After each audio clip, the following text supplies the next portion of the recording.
Magandang umaga po sa inyong lahat. At least kahit maraming party kagabi, no, madaming nagsimba. No. Nagulat ako, sabi ko, ang piyesta natin, Mayo. Bakit ang mga taga-Peña nagpiesta? No? Sana kahit nag-party kagabi, nakapagsimba. Sana kahit nag-party kagabi, no, although medyo nalungkot ako ng very, very light, no, meron palang nagdaos ng Miss Gay sa isang barangay. Alam nyo, hindi ho maganda yun na gawing katatawanan ang ating mga kapwa. Pero hindi yun ang homily ko. No? Natuwa lang ako na kahit ang daming party kahapon, no? Party doon, party dito, party sa tapat. Puno ang simbahan at maraming nagsimba. Kung tatanungin po kayo sa pagitan ng dalawang bagay, ano po ang inyong pipiliin? Yung madali o yung mahirap? Sigurado, bilang mga Pilipino, syempre ang pipiliin natin yung madali. Sa natural na antas, wala naman siguro taong gustong mahirapan. At normal sa atin na piliin ang tinatawag nating shortcut. Sapagkat ayaw nating mahirapan, ibig natin makuha o magawa ang isang bagay sa mas madaling paraan. Kaya nga po ang pag-uusap ni Jesus at ng taong nagtanong sa Kanya patungkol sa kaligtasan ay nagtuturo sa atin ng maraming katotohanan ng ating buhay pananampalataya. Una, parang kakaiba talaga yung mga pinahahalagahan ni Jesus. Jesus is indeed seemingly having a distorted values. Abay mantakin ninyo, itinuturo niya sa kanyang bawat tagapakinig at tagasunod na tahakin ang makipot na daan. Pasukin ang makipot na daan. Na para bagang gustong palagi ni Jesus, mahirapan tayo. Para bagang gustong sabihin ni Jesus, hindi magiging madali ang pagsunod natin sa Kanya. Kaya nung tinanong si Jesus, ilan po ba ang maliligtas? Alam niyo, habang pinagninilayan ko po yung tanong na yon, no, nagbalik sa aking alaala yung isang nakakatuwang karanasan ko sa aming kapitbahay doon sa Tondo. I think it was about 6 or 7 years old.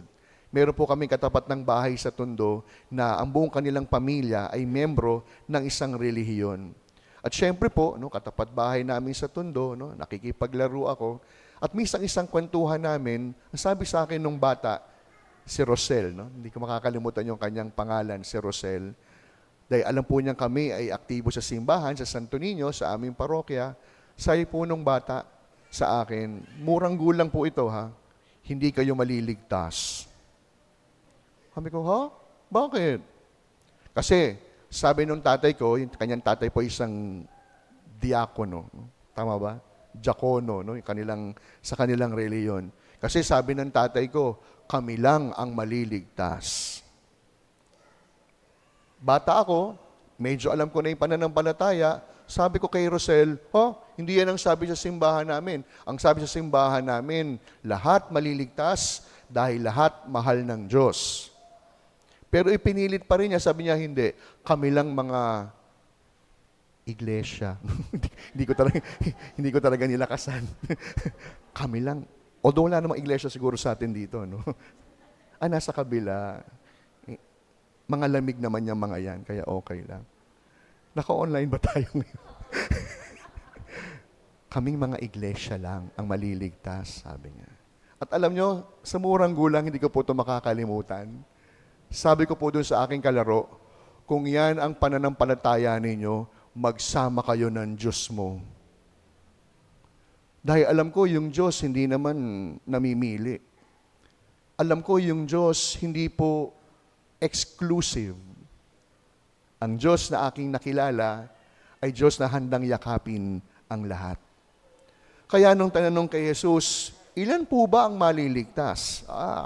Hindi siya kagaya ni Rosel na nagsabing, kami lang, sila-sila lang, iilan lang. Hindi. Kundi ang kanyang tanong, ang tanong ay binigyan ng isang kasagutan, hindi bilang, hindi percentage, kundi binigyan ang tanong ng isang kasagutan sa pamamagitan ng pamamaraan, ng isang halimbawa. Alam niyo, kagaya po nung tao sa Ebanghelyo, normally or usually, most often than not, we don't get correct answers simply because we asked wrong questions. Hindi po natin nakukuha yung tamang sagot sapagkat maraming pagkakataon sa ating buhay, mali ang ating tinatanong. Kaya ang ginawa ni Jesus, itinama niya. Hindi sa pamamagitan ng bilang o percentage, kundi ibinigay ni Jesus ang isang sagot sa pamamagitan ng pamamaraan, sa pagtahak sa makipot na daan, sa pagpasok sa makipot na pintuan. At kung ating titignan, ito na naman talaga si Jesus. Hindi naman talaga madaling tahakin yung makipot na pintuan. Bakit? Sapagkat sa pagtahak natin sa makipot na pintuan, kinakailangan po natin ng pagtatabas. Kinakailangan natin ng pagpapasyang magbago. Kinakailangan natin ng pagtalikod sa masama at pagharap sa mabuti. Kinakailangan natin ng pagbitiw sa ating mga maling nakagawilian. In other words, entering the narrow door means taking the path of Jesus. Kaya kung ating babalikan, distorted talaga yung values. Parang distorted. Parang kakaiba talaga na hindi kayang tanggapin ng mundo. Bakit? Sapagkat maraming utos si Jesus na hindi naman taga natin. Mahirap na nga natin sundin, ang hirap pa nating maunawaan. Ilan po sa mga bagay na ito, ang sabi niya, to forgive. Not only 7 times, but to forgive 70 times 7. Aba, yung magpatawad nga ng isang beses, ang hirap-hirap na. Magpatawad pa ng paulit-ulit. At heto pa, ipanalangin mo ang mga umuusig sa'yo. Alam niyo, sa natural na antas, madali lang naman pong sabihin yan, pero mahirap gawin. Paano mo ipagdadasal yung taong sumira ng iyong dignidad? Paano mo ipagdadasal sa Diyos yung taong patuloy kang sinisiraan? Siguro ipagdadasal natin, sabihin natin, Lord, kunin mo na siya. Yun, pwede yun. Pero kung ipagdasal para sa kanyang kabutihan, aba, teka.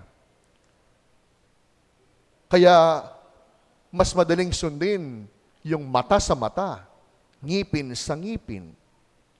Ano pa? Mamuhay ng payak. Samantalang ano ang turo ng mundo? Magkamal ng salapi. Magkamal na maraming pera. Sapagkat mas madaming pera, mas masaya. Mas mayaman, mas maganda. Meron pa. Ano pa? To die to oneself. Ang mamatay sa kanyang sarili. Aba, sa panahon natin ngayon, mas magandang maging sigurista. Maging self-made. Laging mag-play safe. In short, iligtas at unahin ang sarili. Kaya heto na naman si Jesus, aba, pinapaalalahanan tayo kung ibig natin maligtas, tahakin ang makipot na pintuan. Daanan ang masikip. Na para bagang gustong sabihin sa atin ni Jesus, ito lang ang tanging paraan. Why? Because the ultimate way to salvation and the only way for Christians is the way of the Lord. No more, no less. Hindi ibig sabihin na tayo'y pinahihirapan, kundi ibinibigay sa atin ang tamang paraan upang sa ganon masungkit ang langit na ating minimithi. At yun po yung unang paalala. Sa pagsunod natin kay Jesus, ang tanging daan na dapat tahakin, ang tanging daan na dapat nating piliin, ang daan ng Diyos. Pangalawa, our claim for knowing Jesus is no guarantee of our own entrance to the banquet of salvation. Maring oo, kabisado ang Biblia. Maring oo, linggo-linggo nagsisimba. Maaring oo, wala ngang ginagawang masama. Pero ito'y bahagi lamang ng ating katubusan patungo sa kaligtasan, sapagkat merong kabilang mukha ang siyang sa atin ay inaasahan. Hindi po sapat na walang ginagawang masama. Ang tanong, may ginagawa bang mabuti? Hindi sapat na nagsisimula lamang paglinggo. Ang tanong, may pagbabago bang nangyayari? Hindi sapat na kabisado ang Biblia. Ang tanong, mas kilala ba si Jesus na ating binabasa? Alam po ninyo, sa scriptures, yung to know ay hindi lamang simpleng pag-alam ng mga detalye o mga bagay-bagay. But in the scriptures, especially in the Old Testament, to know means a deeper level. At ano po yun? To be united. Kaya nga hindi ba, malimit ko pong sinasabi sa mga nagpapakasal ngayon, magpapakasal po yung ating 6 na magigiting. Kapag tinanong po kayo, pag magpapakasal, bakit? Yung iba sasabihin, may namamagitan po sa amin. Kapag sinabing may namamagitan, hindi lamang simpleng alam mo ang kanyang favorite color. Hindi lang simpleng alam mo ang kanyang pangalan ng kanyang mga magulang. Kapag sinabing may namamagitan, lampas puso na yung pagkakilanlan. Ang tibok ng puso mo, nagiging tibok ng puso niya.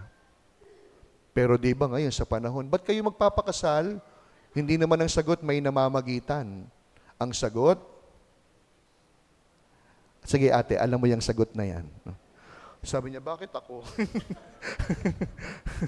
Di ba? Ang sagot, may nangyari na po sa amin. Kaya, yung intimacy ng pagkakilala ay umuuwi sa pagsunod. Kaya hindi nga po sapat na nagsisimba, dapat may nagbabago. Hindi lamang sapat na walang ginagawang kasalanan, dapat mas merong ginagawang mabuti. Pangatlo, yung paanyaya po ni Jesus na tahakin ang makipot na daan has a sense of urgency. Why?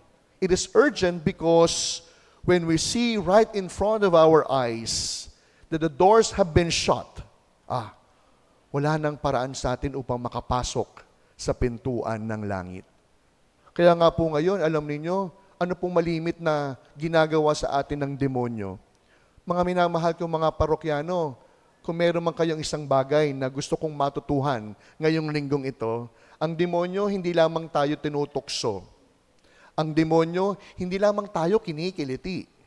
Ang demonyo hindi lamang po nagsisinungaling sa atin. Ang demonyo, lagi niyang ipinapaalala sa atin, may bukas pa.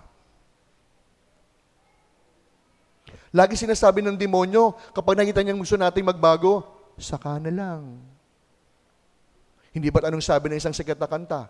Bukas na lang kita mamahalin. Sapagkat ang gusto po ng demonyo, laging i-delayed yung ating pagbabago. Ibig po ng demonyo, huwag nating paniwalaan yung paanyaya ni Jesus, ang pagbabago, now na. Kaya alam po ninyo, itong ating mga 6 na couple na pumiling magpakasal, maybe somehow along the way, they have realized, tama nga naman, tumatanda na tayo. Dapat ang buhay inaayos at dinidiretso. Kaya more than anything else, these 6 couples, sila po ang nag-decide, magpapakasal kami. Kaya alam nyo, tabi-tabi po, medyo nalungkot nga ako doon sa Pampito Nung nalaman niyang merong kasalang bayan si Mayor, kay Mayor na lang kami. Yung kasalan po ni Mayor, hindi po yun kasal sa simbahan. Civil wedding. Sabi ko, wala naman tayong pilitan. Mahirap kasi yung kaya kayo nagpakasal kasi bakit? Nahiya kami kay Father Announce ng announce Ang pagtahak sa daan ng pagbabago has a sense of urgency. Hindi bukas, hindi mamaya, hindi sa isang linggo, now na. Sapagkat baka dumating yung panahon na maubos na ang lahat ng pagkakataon mayroon tayo. At nagtagumpay ang demonyo sa buhay natin sapagkat tayo naniwala may bukas pa.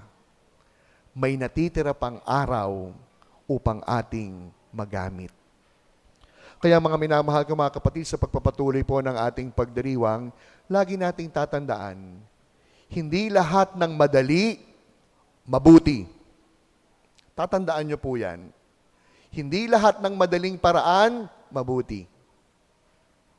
At hindi lahat ng mahirap, masama. Maaring ang daan ay makipot, pero ang daan na ito, magdadala sa atin sa pintuan ng langit. Maaring ang daan ay maluwag, pero baka naman tayo mapariwara sa bandang dulo ng ating buhay. Kaya sa pagpapatuloy po ng ating misa, simple lang ang paalala. Gusto nating magpakabait, tahakin ang daan ni Jesus. There's no other way. Sapagat ang pagbabago, hindi bukas, hindi sa isang linggo. Ang pagbabago, now na. Amen.